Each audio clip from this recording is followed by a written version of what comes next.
하겠습니다. 우리 하나님 말씀 보겠습니다. 하나님 말씀 사무엘상 18장입니다. 사무엘상 18장 6절로 16절까지의 말씀. 사무엘상 18장 6절로 16절까지의 말씀. 제가 가진 구약성경 439면에 있습니다. 성경책 있으신 분들은 찾으셨으면 좋겠고요. 제가 한 절, 여러분들이 한 절 교독하겠습니다. 무리가 돌아올 때 곧 다윗이 블레셋 사람을 죽이고 돌아올 때에 여인들이 이스라엘의 모든 성읍에서 나와서 노래하며 춤추고 소고와 경쇠를 가지고 왕 사울을 환영하는데,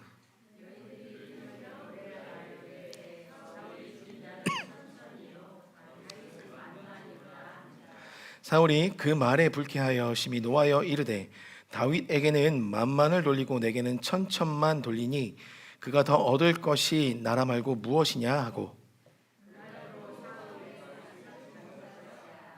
그 이튿날 하나님께서 부리시는 악령이 사울에게 힘있게 내림에 그가 집 안에서 정신없이 떠들어대므로 다윗이 평일과 같이 손으로 수금을 타는데 그때에 사울의 손에 창이 있는지라.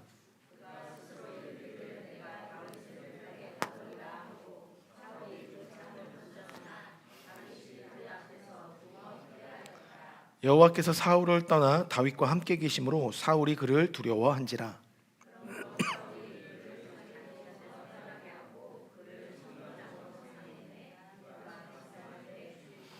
다윗이 그의 모든 일을 지혜롭게 행하니라. 여호와께서 그와 함께 계시니라.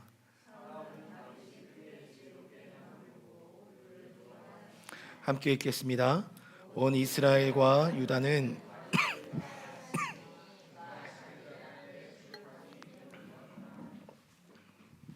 아멘. 40일간의 그 두렵고 떨림 가운데 있었던 온갖 수치와 좌절감으로 있었던 그 공간으로부터 대역전의 전쟁에 승리한 이후에 그 모든 승리를 이끌었던 다윗과 사울왕 부대가 이스라엘 나라 본진으로, 그 나라로 들어오게 됩니다. 그 들어올 때 오늘 본문에 나와 있는 것처럼 많은 여인들이 각 성에서 몰려 나와서 그 왕의 행렬을 축복하고 그 왕의 행렬을 향한 찬양을 올려드립니다. 그래서 오늘 6절에 표현하기는 여인들이 여기서 소고는 그냥 여러분들 작은 북 혹은 탬버린 같은 악기를 생각하시면 되고, 여기 경쇠라고 되어 있는데 이 경쇠는 이 삼각형의 어떤 악기라고 해요. 타악기일 수도 있고 세 개의 현이 있는 악기일 수 있는데 정확히 어떤 악기인지는 아직 밝혀지지 않았는데요. 이 악기들을 가지고 나와서 어쨌든 찬양하고 노래하고 있었습니다. 근데 그때 뭐라고 여기 표현하고 있냐, 오늘 보니까 사울 왕을 환영하고 있다라고 6절에 표현하고 있어요. 그러니까 전쟁에서 이겨 승리한 군대를 축복하기도 하지만 어찌 보면 이 전쟁에서 개선 장군처럼 승리를 어쨌든 이끌었던 전체적인 수장은 왕이었기 때문에 사울 왕을 환영하는 자리였었어요. 근데 오늘 여인들의 찬양을 보면, 노래를 보면 사울 왕만을 환영하는 자리는 아니었다는 겁니다.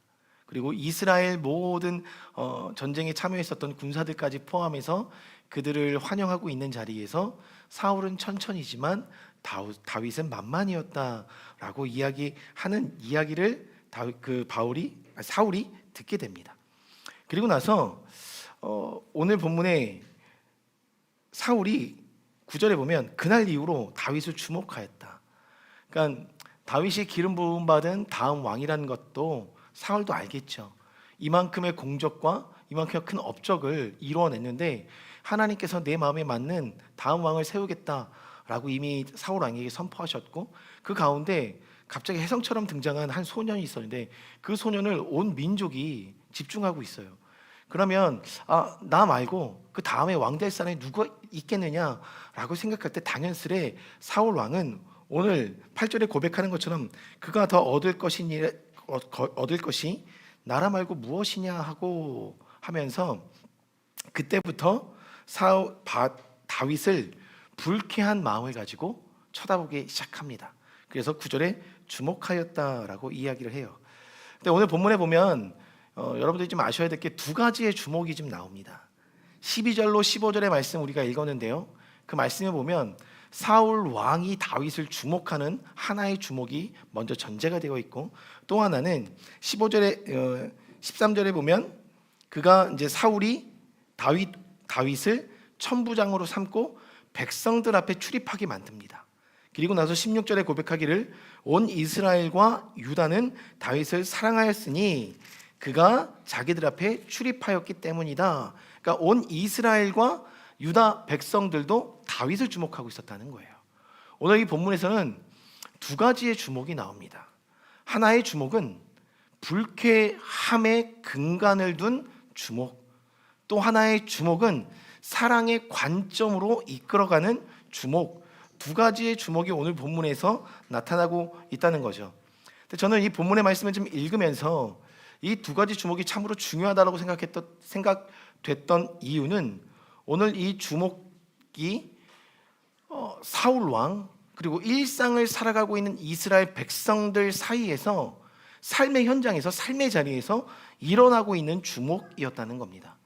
그러니까 어찌 보면 오늘 이 성경은 우리에게 우리의 일상의 삶에서 일어나는 저와 여러분들 안에서 일어나는 지금도 일어나고 있는 우리의 봄에 대해서 이야기하고 있다는 거예요.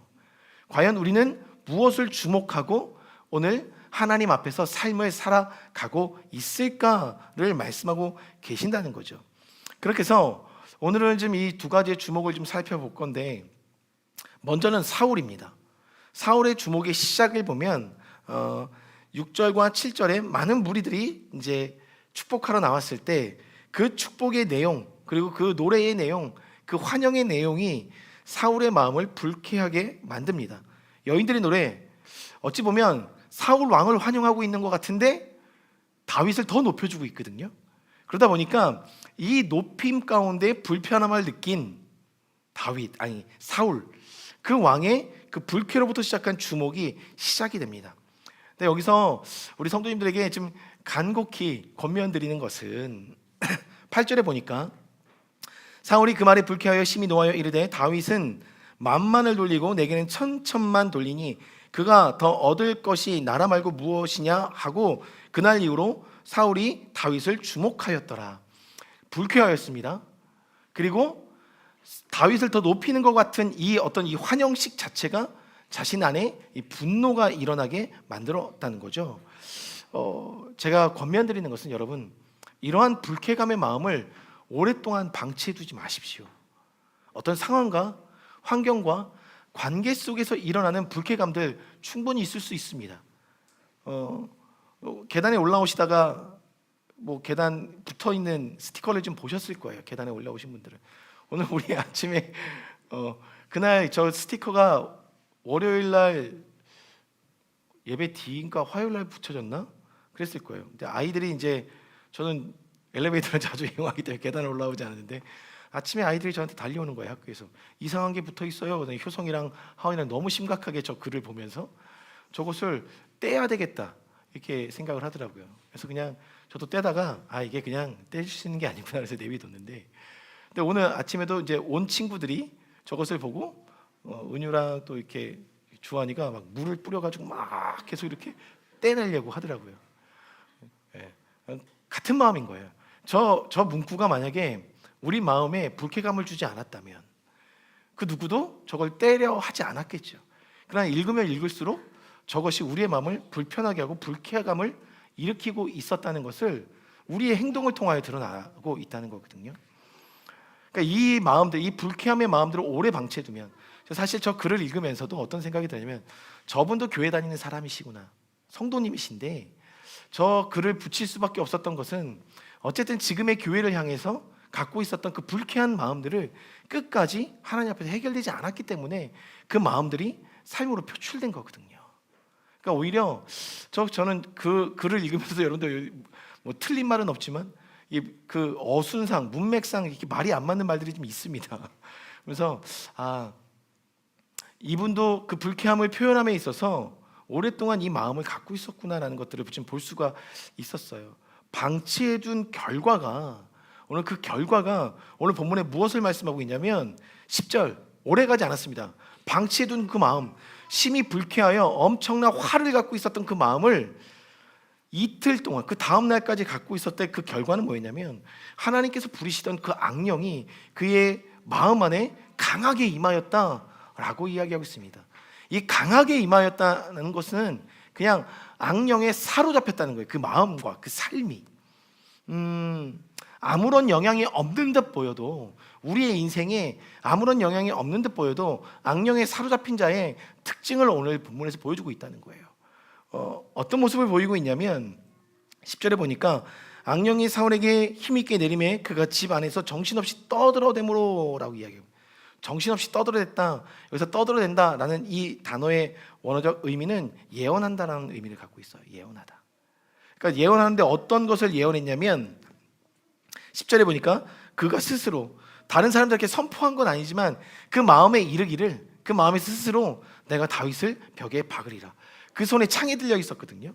그 창으로 던져서 그 창으로 인해서 벽에 박힐 수 있게 이 사람을 살인하겠다라고 마음을 먹게 되었다는 거예요. 여기서 그 행동보다도 우리가 먼저 거기서 좀 주목할 것이 있습니다. 다윗을 벽에 박으리라. 이것은 저주의 말이거든요. 그를 죽이겠다는 말이거든요. 악령 들린 자의 특징 중에 하나가 저주의 말을 서슴없이 쏟아내고 있었다는 거예요. 그리고 결국 그것을 행동으로 옮겨냈더라는 거예요. 그 불쾌감의 근거를 두고 있었던, 뿌리를 두고 있었던 사울을 통해서 나타난 행동이 이 저주의 말들이었다는 겁니다. 사실상 여기서 보면 다윗에게 주목하였다라고 성경이 증언하고 있지만 우리는 그것을 읽을 때 어떤 마음으로 읽게 되냐면 결국 사울은 그 수치감에서 벗어나지 못하였구나 라고 읽는 것이 옳을 것입니다. 더 나아가서는 사실상 다윗을 높이는 백성들을 향한 불쾌감, 그 백성들, 나를 거절하고 다윗을 받아들이고 있는 그 거절감으로 인한 수치에서 온 행동이었음을 나타내고 있습니다. 한 번 더 자세히 거슬러 올라가면 이 거절감은 사무엘로부터 온 거절감입니다. 그런데 더 면밀히 말하자면 이 거절감은 하나님께로부터 온 거절감을 이야기하고 있다는 거예요. 나를 기름 부어 세운 사무엘을 통하여 내가 하나님께로부터 버림받았음을 들었을 때 그 거절감으로부터 헤어나지 못하였던, 사실상 제가 지난주에도 말했지만 사울이 이 순간에 하나님 앞에 한번 회개했었더라면, 그 마음을 좀 걷어냈었더라면 어떠했을까라는 생각을 계속 할 수밖에 없어요. 결국 사울의 주목은 하나님을 향한 거절감을 계속 붙잡고 있는 것으로부터 시작되었다는 거예요. 그리고 계속해서 사람들이 했었던 말을 여러분 곱씹고 있었던 거예요. 곱씹다 보니까 그 말이 옳은 것처럼 여겨지고 그 말로 인하여 내 안에서 이 사그라들지 않는 분노에 더 집중하고 있었던 사울의 모습을 보여주고 있다는 거죠. 오늘 우리의 주목을 여러분들이 점검하시길 바랍니다. 무엇을 주목하고 계십니까? 이 주목이라는 단어는 언제고 계속해서 설명을 했었지만 오늘 본문에서 나오는 주목은 여러분들 신기하게도 이때 딱 한 번 쓰였던 단어예요. 성경에 딱 한 번 나오는 단어예요. 그러니까 하나님께서 우리에게 말씀하시는 바가 있다는 겁니다. 이 사울의 주목은 철저하게 다윗을 주목하고 있었다는 건데, 다윗을 주목하고 있었다는 것은 결과적으로 나를 거절한 하나님의 그 거절감에 그가 끝까지 그 시선을 놓지 않고 있었다는 것을 의미합니다. 그러니까 결국 그 시선이 어떠한 것들을 열게 되었냐면 틈을 주었는데 악령이 임하는 것에 대한 틈을 열어주었다는 거예요, 여러분. 근데 왜 이러한 일들이 벌어지게 됐을까? 절대 사람이 커 보이면 안 되는데 다윗을 더 높이는 다윗이 커 보이기 시작했던 것, 그 시작이 무엇일까? 사람이 컸을 때 얻게 되는 영광을 이미 사울은 경험했거든요. 2번이나 하나님께서 하지 말라고 했었던 하나님의 영광을 갈취했습니다. 근데 그때 하나님은 사울을 향해 아파하셨지만 사람들은 사울을 높이기 시작했거든요. 그 영광을 취한 결과예요. 하나님의 영광을 한번 취했을 때 사람이 누릴 수 있는 그 부와 명예로 인한 그 기쁨을 빼앗기지 않기 원했던 사울의 마음, 결국 그 불쾌감이 오늘 다윗을 향하여 그 모든 불쾌함을 쏟아내는 자리가 되었던 것입니다. 성도님들, 우리는 하나님의 영광을 취해서는 안 됩니다. 그리고 사람이 절대 커 보여서는 안 되는 거예요. 하나님이 하신 일이 큰 것이지, 다윗도 자신이 한 골리앗을 쓰러뜨린 일이 엄청나게 큰 일인 것처럼 떠벌리지 않았습니다. 왜요?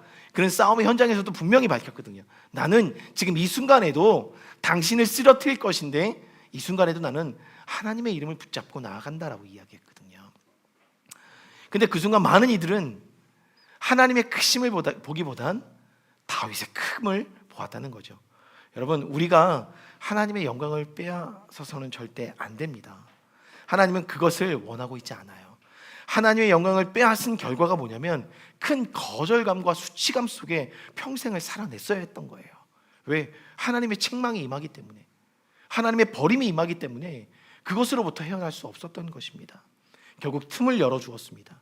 이 틈날 바로 하나님이 부리시는 사단, 악한 영이라고 되어 있는데, 그렇다고 하나님이 너 거기 들어가 이렇게 명하신 건 아니에요. 그 주목이 어떻게 일어났을까? 하나님이 부리시는 악령이라고 하는데 여러분도 아실 거예요. 베드로서에 보면 이렇게 이야기합니다. 우는 그 마귀는 지금도 우는 사자와 같이 삼킬 자를 찾아다닌다라고 말하고 있잖아요. 그런 영역에서 하나님이 부리시는 사자, 악령이라고 표현했는데, 그 주목의 결과가 첫 번째 악령이 임하였다라고 이야기합니다. 정신없이 떠들었다. 다윗의 벽에 박으리라 말하고 있었다는 거예요. 결국 여기서부터 우리가 하나 점검할 필요가 있습니다. 우리의 주목이 우리의 입술의 습관을 만든다는 거예요. 우리의 바라봄이 오늘 우리가 내뱉는 모든 말의 근간이 될 수 있다는 것을 말해주고 있어요. 악령이 들렸을 때 그가 계속해서 내뱉는 말이 뭐였냐면, 떠드는 예언이 뭐였냐면 다윗을 벽에 박으리라, 다윗을 죽이리라. 계속해서 이것을 반복되이 스스로 마음속에 되뇌이고 있었다. 결국 우리의 언어 습관이 어찌 보면 이거 단순한 언어 습관인 것처럼 보이지만 사람을 저주하고 사람을 향하여 비방하는 말들이 우리 안에서 계속 쏟아져 나온다는 것은 어찌 보면 영적인 문제라는 거예요. 이건 영적으로 해결해야 될 문제인 것을 보여주고 있다는 것입니다. 사랑하는 성도님들, 우리의 언어 습관을 돌아볼 필요가 있어요. 어느 목사님께서 저와의 대화 속에서 그 목사님께서 이렇게 얘기하신 적이 있었어요. 우리가 불의한 것을 보고 우리가 욕을 한다 하여도 그 욕설과 저주를 우리가 내뱉는 순간 하나님의 임재와 역사는 그 자리에 임하기 어려운 것을 하나님께 자신에게 강력하게 계속해서 강조하신대요. 그러니까 하나님의 영이 운행하시다가도 그것이 하나님께서 강력한 임재로 함께하고 있는 자리에 우리의 욕설과 비방과 저주의 말이 기류를 바꿔버린다는 거예요. 그런데 이게 이해가 안 가실 수 있는데, 예를 들면 이렇습니다. 순수하게 하나님을 믿는 자들이 이 자리에 모여있을 때 우리가 악한 것을 봤을 때 그것에 대해서 비방하고 저주하고 그것에 대한 욕설들을 뽑아낼 때 믿음이 연약한 사람들이 그 자리에 함께 있게 되면 사실 그 욕설과 그 비방으로 인해서 그 사람, 그 욕설을 받는 대상이 아파하는 게 아니라 그 함께 있는 연약한 사람들의 틈이 오히려 시험을 받게 된다는 거예요. 그러면 그 순간 이곳에 임한 기류는 바뀌게 되는 거예요. 그러니까 누군가를 향한 저주와 비방의 말은, 그리고 욕설은 그리스도인들이 내뱉어서는 안 되는 것임을 아실 겁니다. 성경에서 누누이 그것을 강조하고 있어요. 야고보서 말씀 제가 한번 읽어드릴게요. 혀는 능히 길들일 사람이 없나니 쉬지 아니하는 악이요 죽이는 독이 가득한 것이라. 혀를 욕하는 것에, 혀를 이게 욕하는 게 아니라 책망하는 것에 저는 주목하고 싶지 않아요. 이것으로 우리는 주 아버지를 찬송하고 이것으로 하나님의 형상대로 지음받은 사람을 저주하나니 한 입에서 찬송과 저주가 나오는도다. 내 형제들아, 이것이 마땅하지 아니하니라. 샘이 한 구멍으로 어찌 단물과 쓴물을 내겠느냐. 이 부분, 우리의 입술이 하나님을 찬송하고 있는 순간에 하나님을 찬송함으로 인해 지음받은 우리의 정체성으로부터 어찌 타인을 향한 저주가 나올 수 있겠느냐. 그럴 수 없다라고 우리에게 가르치고 있는 것입니다. 마땅히 마땅하지 않은 우리의 삶을 말하고 있는데요, 야고보서의 말씀이. 근데 그러기에 우리는 찬송과 저주가 한 입으로 나오는 것을 보면서 오히려 때로는 불쾌하고 불편해해야 되는 것입니다. 그리스도인들이라면 누군가가 비방하고 저주하는 이야기를 듣게 됐을 때 우리의 어딘가가, 우리의 모를 그 영적인 깊은 곳에서부터 우리는 오히려 불쾌감이 일어나야 되는 거예요. 누군가를 높여주는 것 소리에 우리가 불쾌감을 느낄 것이 아니라 하나님을 찬송해야 되는 우리의 입술로부터 나오는 저주와 비방과 욕설을 통해서 우리는 불편해해야 되는데, 오늘 사울은 사람을 높이는 그 말에, 어찌 보면 하나님을 높인 그 말에 자신의 불쾌감을 표현해내고 있었다는 거예요. 우리의 언어가 악한 영이 기뻐하는 말들로 틈을 주지 않으시는 여러분의 삶이 되길 축복합니다. 우리의 잘못된 언어 습관이 어쩌면 영적인 영역에 하나님의 샤워를 반드시 입어야 되는 영역일 수가 있다는 거예요. 여러분, 우리의 언어 습관을 점검해 보시는 이 시간이 되길 바랍니다. 그리고 주목한 결과 또 하나가 살인이었습니다. 살인. 창을 던졌잖아요. 2번이나 던졌습니다. 창이 2개나 있었던 거예요. 대단하네요. 왕좌 옆에 창이 2개가 있었는데 그 창을 다윗에게 던졌는데 너무 사실 우리는 찬양할 때 보면 이 찬양에 집중하고 있잖아요. 때론 눈을 감고 찬양하기도 하고, 우리가 찬양에 집중하다 보면 회중석에서 무슨 일이 일어나는지 집중하지 못할 때가 있는데, 다윗은 지금 수금을 타고 있는 중에도 그의 시선은 사울에게 향해 있었던 거예요. 되게 이상한 일이죠. 하나님께 집중하고 임재에 집중할 수도 있고, 좀 악령과의 싸우는 시간인데 그 시간에 눈을 뜨고 사울 왕을 주목하고 있었던 다윗의 행동에 우리는 이상함을 좀 느껴야 됩니다. 어쨌든 2번을 던졌는데 그 2번을 던진 것을 피해냈어요. 잘 피했어요. 그리고 사울이 뭐라고 이야기합니까? 다윗을 벽에 박으리라, 죽이겠다라고 얘기한 거예요. 그리고 던졌어요. 근데 다행스럽게 다윗이 피했습니다. 살인을 하려 던졌지만 살인 당할 수 있는 자가 그 살인을 피한 거지, 사울은 이미 살인을 저지른 행동을 한 겁니다. 마음으로부터. 그러니까 그의 불쾌함에 주목하고 있었던 행동이 살인으로까지 연결되었던 거예요. 옛날에 어떤 목사님이 하시던 얘기를 제가 들은 기억이 나는데, 그분이 이제 대학교를 재수를 했는데 재수도 떨어진 거예요. 삼수를 해야 되는 그 상황에서 비관한 나머지, 옛날에는 아시잖아요. 수면제를 약국에서 구입하는 게 어렵지 않았습니다. 그래서 수면제를 잔뜩 구입해서 집에 가서 죽으려고 그 한 통을 다 털어 넣으셨어요. 근데 다행스럽게 어머니가 발견하시고 급히 병원으로 이송한 가운데 이제 계속해서 이제 여기서 청소해냈거든요, 속을. 살아나셨어요. 그리고 나서 그분이 고백했던 첫 마디가 뭐였냐면, 주변에 있는 사람들에게 내가 어떤 정신으로 내가 죽으려 했는지 이해가 안 간다. 내가 그때 무슨 정신으로 자살하려 했는지 도통 이해가 되지 않는다. 그러니까 그분이 하고 싶었던 얘기는 이거예요. 그분이 지금 목사님이 되셨는데 살인이라는 것은 제정신으로 할 수 있는 게 아니더라. 자살도 마찬가지더라. 그때 나는 내 맨정신으로 한 게 아니다. 어떤 정신으로 한지 모르겠다라는 거예요. 그러니까 여러분 아셔야 돼요. 살인의 자리는요, 사람의 맨정신으로 할 수 있는 게 아니에요. 이미 살인하기까지는 오늘 성경에 나와 있는 것처럼 영에 사로잡히지 않으면 안 돼요. 자, 자신의 불쾌감에 주목한 결과가 저주의 말과 비방을 쏟아냅니다. 악령이 임함으로. 그리고 또 하나의 결과는 결국 주변을 죽이고 있다는 거예요. 그 불쾌감은 내 주변에 다른 이들에게 사랑받는 자들까지도, 그들의 생명까지도 빼앗을 수 있는 강력한 어둠이 있다는 거예요. 그러니까 오늘 우리는 이 불쾌감의 근원을 찾아야 합니다. 근데 그 불쾌감의 근원이 여러분 혹시 거절감이 아니신지, 결과적으로 하나님으로부터 오는 그 아버지의 사랑을 입지 못한 것 같은 거절감으로부터 우리의 불쾌감이 임하진 않는지 점검해야 한다는 거예요. 제가 방금 전에 말씀드렸던 것처럼 사울 왕을 위하여 수금을 탈 때 다윗이 사울 왕을 주목하고 있었어요. 오늘 본문 11절에 보니까 사울 앞에서 다윗이 수금을 타고 있었다라고 이야기합니다. 그리고 다윗이 그의 앞에서 2번 피하였다 말하고 있죠. 그러니까 사울 왕 앞에서 있었고, 또 하나 우리가 읽었었던 13절에 보면 그가 백성 앞에 출입하며라고 있어요. 다윗이 2 사람 앞에 서 있는 거예요. 2 무리 앞에 서 있어요. 2 가지의 앞에서 서 있는 현장을 말씀해주고 있는데, 첫 번째는 사울 왕 앞에서 서 있었던 거거든요. 결국 하나님의 영이 기름 부음 받은 이후로 하나님의 영이 감동하여 그 이후로부터 하나님의 영과 동행하였던 다윗은 오늘 사울 왕과 대면하는 그 자리, 매일과 같이 수금을 타고 있었던 그 자리가 결코 흔한 그냥 이 수금을 연주하는 자리가 아님을 알고 있었다는 거예요. 결국 무엇을 의미하냐면, 다윗은 사울 왕이 악령이 임하여 그 악령과 싸우고 있었던 영적인 싸움의 자리였기 때문에 사울 왕을 주목하고 있었던 것을 이야기합니다.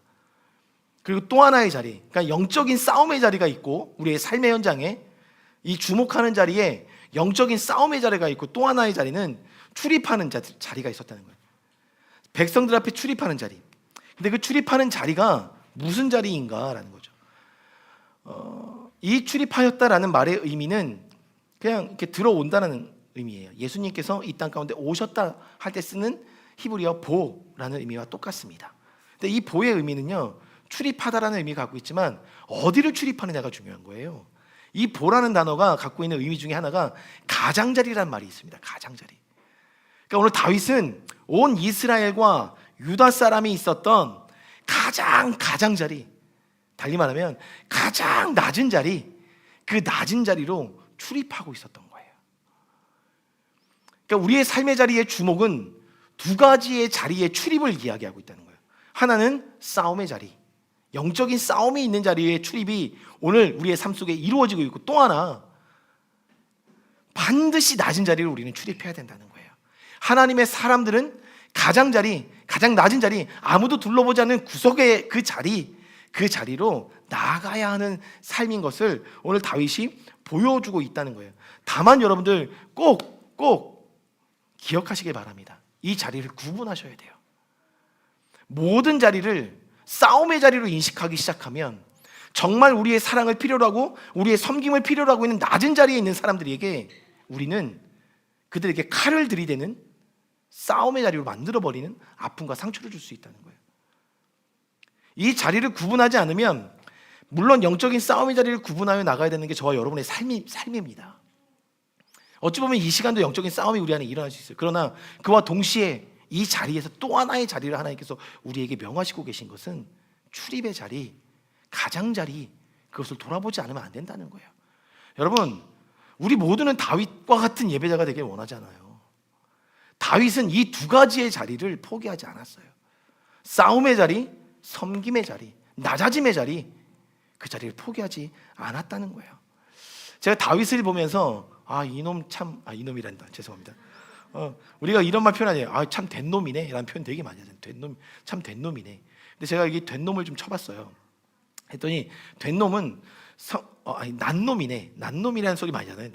난놈이란 말을 쳐봤더니 재능이 뛰어나거나 총명한 사람을 난놈이라고 한대요. 좀 이렇게 총명한 사람, 슬기로운 사람, 지혜로운 사람을 지금 난놈이라 한대요. 그러면 오히려 그 외에 성숙한 인격을 가진 사람을 뭐라고 얘기하냐면 된 놈이라고 이야기한대요. 그런 영역에 있어서 바울은 참 된 놈이었다. 성숙한 인격을 가졌다. 그렇기 때문에 싸움의 자리와 섬김의 자리를 온전히 구분할 수 있는 인격을 갖고 있었다라는 거죠. 여러분, 든놈도 있대요. 든놈은 뭐 같아요? 학식이나 지식이 풍부한 사람을 든놈이라고 이야기하더라고요. 제가 AI에 물어봤습니다. AI에 물어봤어요. 요즘 AI에 물어봐야 되잖아요. 그래서 물어봤는데, 사랑받는 사람은 어떤 사람입니까? 이렇게 제가 질문을 했었어요. AI가 갖고 있는 사랑받는 사람의 어떤 이 모든 총체적인 지식이 성경적인 지식도 포함하고 있을 거예요. 모든.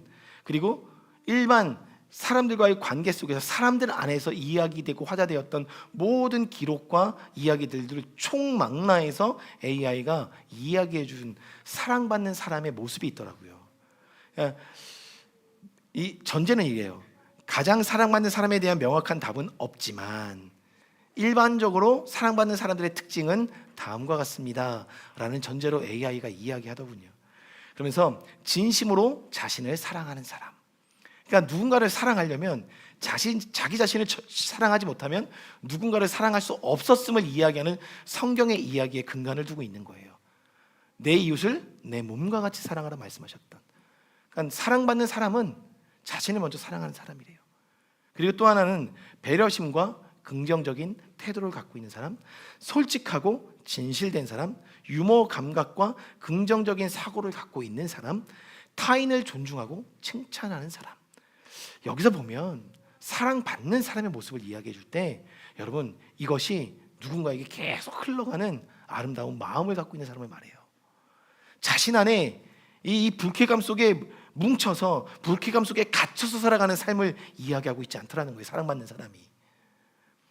그러니까 다윗은 자신에게 임하였던, 자신이 경험했었던 아버지의 사랑으로 자신을 사랑하는 것과 동시에 이 사람들을 사랑하는 자리까지 나아갔던 거예요. 여러분, 우리가 꿈꾸는 다윗은 그런 사람입니다. 단순히 하나님 앞에서 예배만 했던 게 아니라 삶의 예배의 열매가 명확했던 사람이에요. 삶의 예배의 열매는 오늘 다윗을 통해서 우리에게 시사하는 바 두 가지입니다.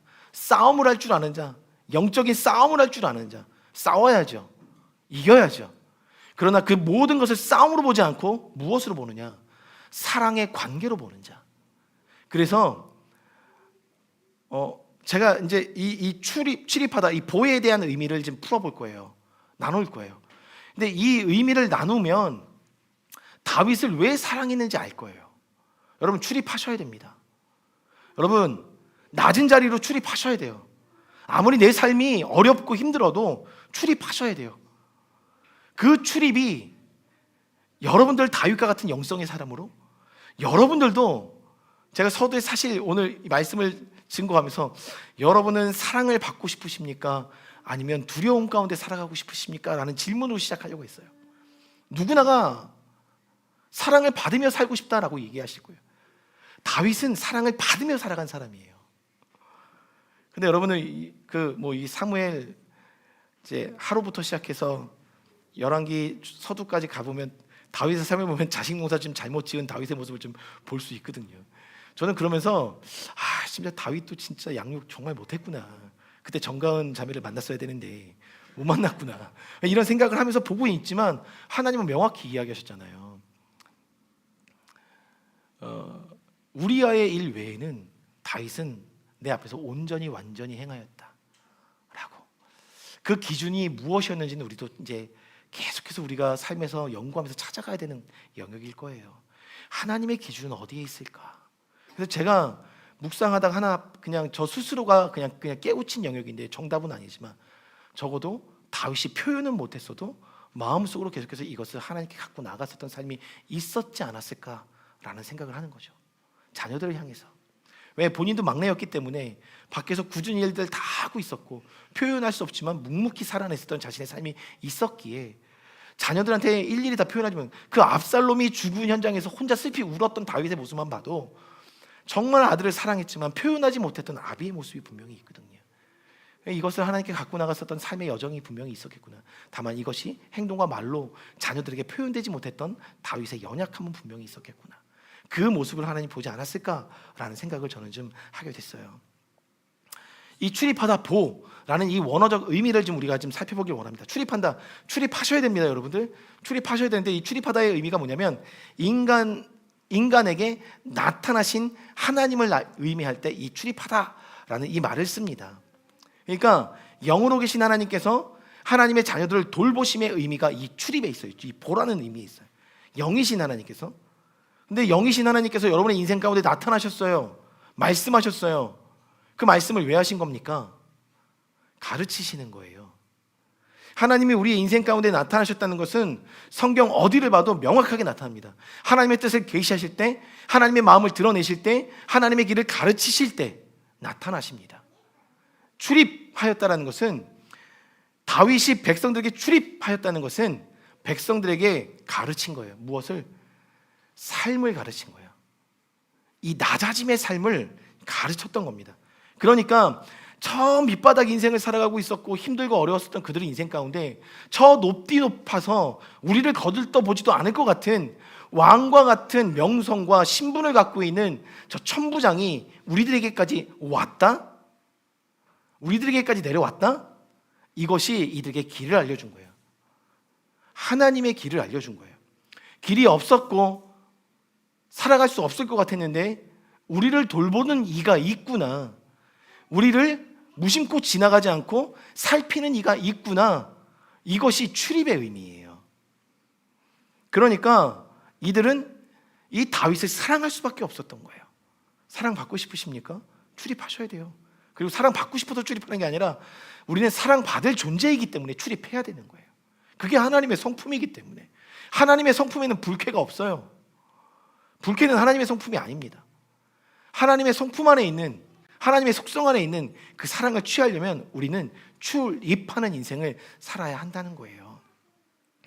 또 하나, 이 출입의 의미는 합당한 예배의 자리에 오신다의 의미를 갖고 있어요. 합당한 예배의 자리, 주님께서 기뻐하시는 예배의 자리에 오신다는 거예요. 그러니까 달리 말하면 최고의 만남을 주님은 기획하고 계시는 거예요. 최고의 만남을 주님은 늘 꿈꾸고 계시는 거예요. 그러니까 영광을 돌리는 그 자리에 오시는 하나님. 그래서 오늘 우리가 이 예배를 드려서 이 예배를 통해서 뭘 하고 있는 거예요? 출입을 하고 있는 거예요. 출입. 그 보좌 앞으로 출입을 하고 있는 거예요. 그래서 우리가 최고의 영광을 올려드리려고 우리가 예배를 드렸는데 하나님이 보좌로부터 오셨다. 그걸 뭐라고 얘기해요? 임재라고 이야기합니다. 출입의 의미가 임재예요. 엄청난 인카운터가 일어난 거예요. 만남이 일어난 거예요. 그러니 기쁠 수밖에 없는 거예요. 감사한 거예요. 우리의 자리에 그 초청에 주님이 응답하셔서 오셨다. 그러니 그 응답해 주신 하나님을 우리가 사랑할 수밖에 없는 것처럼 자신들의 어떤 그 축제 현장에 주님께서 그러니까 다윗이 온 것을 인하여 이들은 기뻐할 수밖에 없었어요. 그것이 사랑받는 이유였던 거죠. 여러분, 엄청난 인카운터, 기쁨과 기쁨의 만남, 혹은 영광을 드렸을 때 그 영광을 받으시는 주님이 우리 가운데 들어오심에 대한 감사를 표현하는 자리가 이 출입의 자리였던 거예요. 그러니 여러분 생각해 보세요. 뜻하지 않은 자가 우리 가운데 와서 우리의 삶을 돌아보고 우리의 필요를 물어봐주고 챙겨주고 우리와 함께하는 낮아짐의 자세를 보여주고 있다면 우리의 마음 가운데 그를 향하여 무엇을 갖겠습니까? 감사의 마음을 갖잖아요. 그 감사가 표현되는 자리가 이 출입의 자리라는 거예요. 네, 서로 들어가셔야 됩니다. 여러분의 삶 안에, 우리 교회 안에 여기도 출입의 자리가 분명히 존재하고 있죠. 그 출입들을 여러분들이 하셔야 되는 거예요. 저도 하겠습니다. 같이 하셔야 돼요. 이 출입을 해야 사랑의 공동체가 되는 거구나. 그러니 어찌 보면 우리를 구원해 주셨으면 좋겠다, 우리를 살려줬으면 좋겠다 라고 소망하는 그 낮은 자리에 오신 거예요. 그러니까 이들에게는 그 자리에서 그들의 소망이 이루어지는 것을 경험하게 된 겁니다. 그들의 소망을 이루어준 다윗, 그러니 사랑할 수밖에 없었던 거예요. 또 하나의 보가 있습니다. 메시아의 오심이에요. 메시아의 오심, 예수님의 오심. 그러니까 저 높디 높은 곳에서 우리에게 오셨다. 이 지체 높으신 분이 이 낮은 자리까지 오셨다. 이것이 출입의 의미인데요. 이 출입, 보의 의미는 어떤 이면을 갖고 있냐면 여러분들, 의심 없이 내가 다시 간다라는 거예요. 즉 편견 없이 내가 다시 들어간다. 내가 편견을 갖지 않고 그곳으로 출입한다의 의미예요. 그러니까 예수님이 우리 가운데 오셨을 때 편견을 갖지 않고 오신 거예요. 만약에 너 이런 죄 지었어, 너 이런 죄 지었어, 너 죄인이잖아 라고 편견을 갖고 계셨으면 들어올 수 없었겠죠. 다윗도 마찬가지로 백성들에게 나갈 때 그들의 지위열을 막론하고 어떤 그들의 경제적 부와 가난함의 영역들을 막론하고 상관없이 들어갔다는 거예요. 편견 없이 들어간 거예요. 그 편견 없이 받아들인 거예요, 다윗은. 그리고 다윗은 편견 없이 그들에게로 나아간 거예요. 오고 간 것을 보라고 합니다. 서로 오고 가는 피드백이 있는 거예요. 그 보가 이루어진 거예요. 그러니까 사랑할 수밖에 없었던 겁니다. 사랑을 받으려면, 그리고 진정한 사랑을 여러분들이 표현하려면 낮아지셔야 된다는 거예요. 낮아지지 않으면, 내가 그 자리까지 나아가지 않으면 사랑의 공동체는 만들어질 수 없더라는 거예요. 근데 온 이스라엘과 유다는 그 사랑을 지금 경험하고 있는 거예요. 한 사람으로 인해서. 마치 이 다윗이 살아간 몇천 년 후에 예수님이 오는 것을 예견하듯이 다윗은 그 가장자리, 온 이스라엘과 유다라는 그 낮은 자리로 다윗이 들어간 거예요. 근데 여러분 신기하지 않습니까?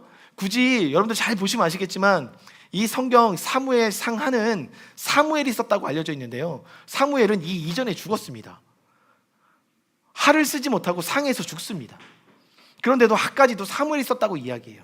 그렇다는 것은 우리가 당연스레 알 수 있는 것이 뭐냐면, 사무엘의 제자나 사무엘의 스토리가 구전되어 흘러갔었던 어떤 시점에 어떤 사람에 의해서 이 성경이 하나님의 감동에 의해서 쓰여진 것을 알 수가 있어요. 그렇다는 것은 어찌 보면 저는 조심스레 생각하기를, 이것이 후대에 쓰여질 때 혹여 북이스라엘과 남유다로 갈라진 그 시기에 그 삶을 살아가고 있었던 그 누군가가 쓰지 않았을까라는 생각을 합니다. 그 이유 중에 하나가 오늘 본문에 나와 있는데요, 16절에 보니까 온 이스라엘과 유다라는 표현을 씁니다. 이때 당시에는 온 이스라엘과 유다로 표현할 필요가 없어요. 나라가 갈라져 있지 않았었기 때문에. 북이스라엘과 남유다로 갈라져 있지 않아요. 그럼에도 불구하고 온 이스라엘과 유다로 표현하면서 이스라엘 백성들을 표현함에 있어서 온 유다와 이스라엘로 표현하고 있다는 것은 적어도 우리가 한 가지는 유추해 볼 수 있는 거예요.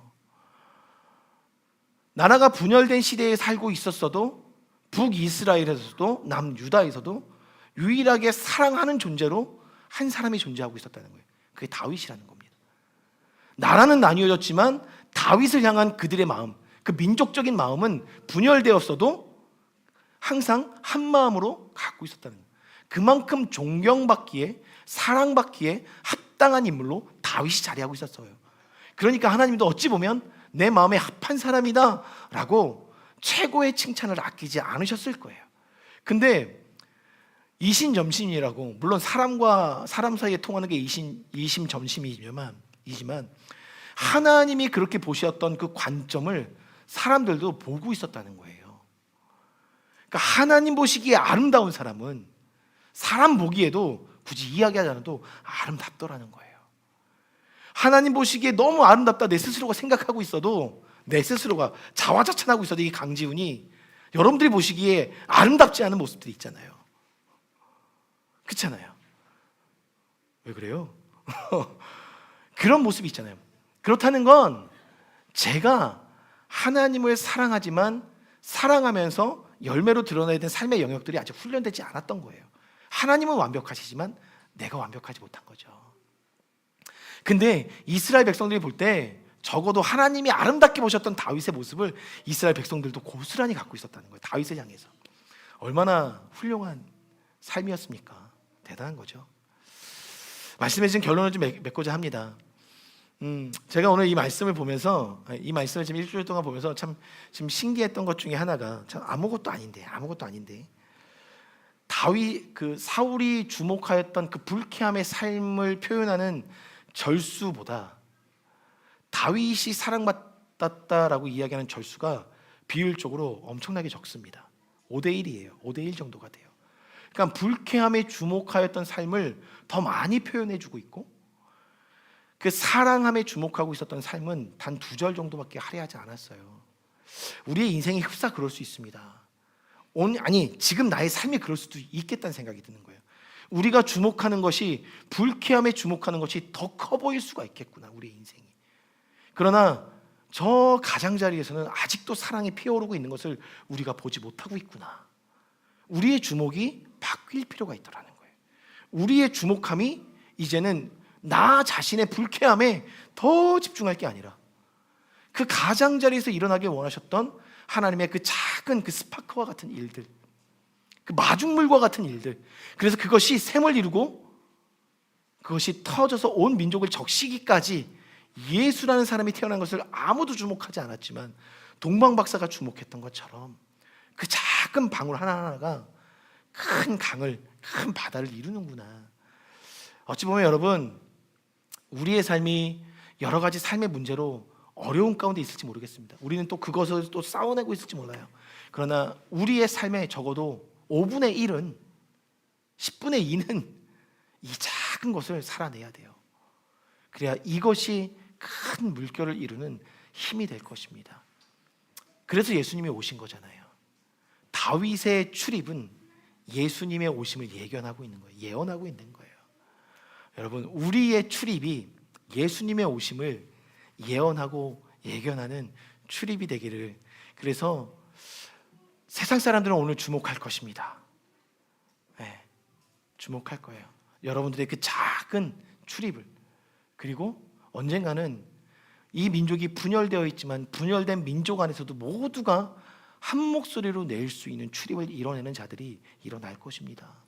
사랑하는 성도님들, 그 출입을 이뤄내셔서 아름다운 하나님의 주목을 받으시는 저와 여러분의 삶이 되길 주님으로 축복합니다. 아멘.